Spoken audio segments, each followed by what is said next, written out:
and it was this title that his son inherited when John died in 1540. Now, Henry is likely a name familiar to most people, even those who do and have much knowledge of history, as he's arguably one of the most famous monarchs of England. According to legend, Edmund was the illegitimate son of Owen Tudor, a Welsh nobleman, and a mysterious noblewoman named Catherine.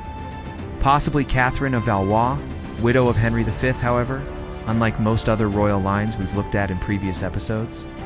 There's no real evidence to support this, nor do we know much about Edmund at all. We know that he held various minor offices under Henry VII, including being Constable of the Tower of London, and that he owned a house in Sheen, which may or may not have been the one that Henry VIII grew up in. We do know that he had at least 2 sons, John and Thomas. And as far as we know, John was the elder, despite being the younger son. Like his father, John held several minor offices under Henry VIII, and one half-sister, Margaret Pole, Countess of Salisbury, who was the daughter of Henry VI and Margaret Beaufort, but was raised by her aunt Elizabeth Woodville, Queen of England. She was the last surviving legitimate child of Henry VI, and through her claim, the last direct descendant of the House of Lancaster. However, she wasn't the only person descended from the royal line of Lancaster.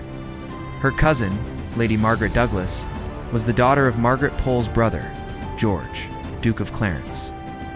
And through her daughter, Lady Catherine Grey, there was yet another potential claimant to the throne.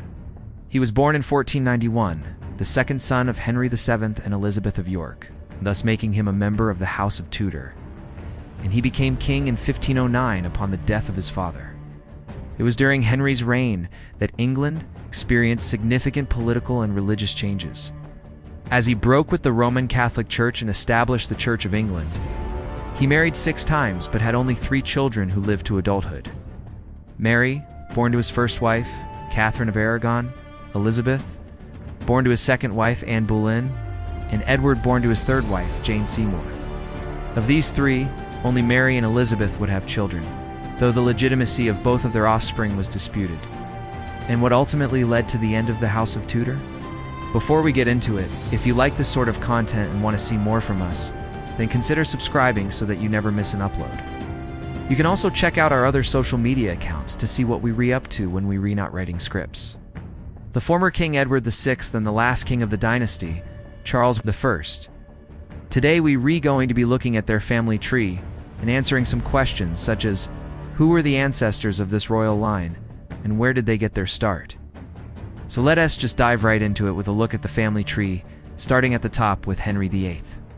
Mary's daughter was Princess Elizabeth, who died in infancy, and her son was King James VI of Scotland.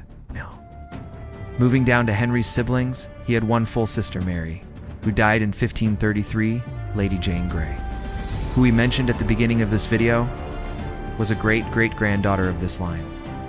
The House of Tudor can trace its origins back to this gentleman here, Edmund Custis. These included being sheriff of several counties, as well as being steward of the household of the future Edward VI. Upon inheriting the earldom, Henry VIII also gave Thomas another title, Baron Zuthe of Haringworth. Henry VIII's other sibling was his half-sister, Mary Tudor. This was partly because of his desire to marry Anne Boleyn, whom he later wed. When Jane did die, Mary was indeed next in line. So let's finish up with a look at what happened to her heirs. Right, I hope you learned something new here today.